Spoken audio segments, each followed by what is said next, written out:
Praise the Lord, everyone, and welcome to Life Group. Something I've been thinking about over the last couple of days is this, that the church has gotten really good at doing church.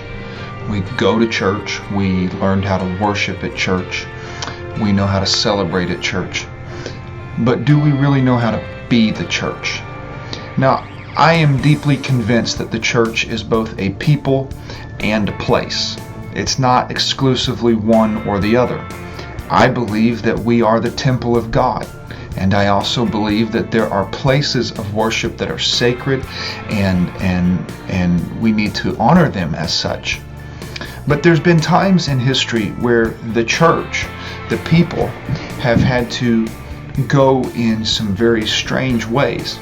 The early church had to meet in catacombs, graveyards underground in Rome.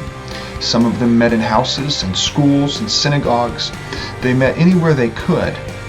And when they couldn't, they just met at home. But it didn't stop them from being the church or stop them from their mission. And a lot of times we allow things in our life to stop us from being the church because we have not learned how to be it. We just know how to do it. We know what it means to get up on Sunday, drive to church, lift our hands in worship, all of those things. What does it mean when we can't drive to church? What do we do then? How do we stay? Rather, how do we become the church God intended us to be personally, individually, as a family, and as a community? And so that's my challenge to you today. I want to ask you, what does it mean to be the church? What does that mean when we say those words? I'll give you a little piece here.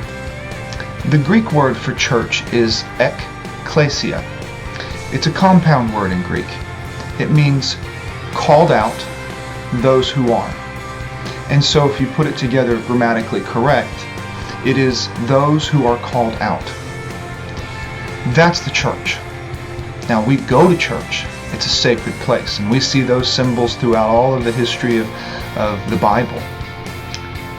But today, as we are experiencing a unique situation in our country, I'm encouraging you to examine what it means to be the church individually and then demonstrate that.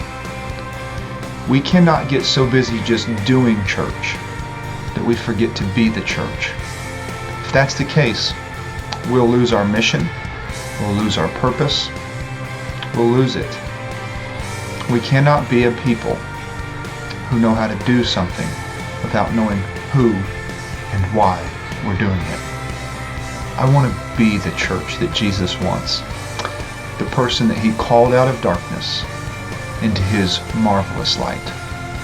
I challenge you to examine how you're adapting and adjusting to this new way of worship for the next couple of weeks, and hopefully it is not for a very long time, because I do believe there's something powerful about the body coming together.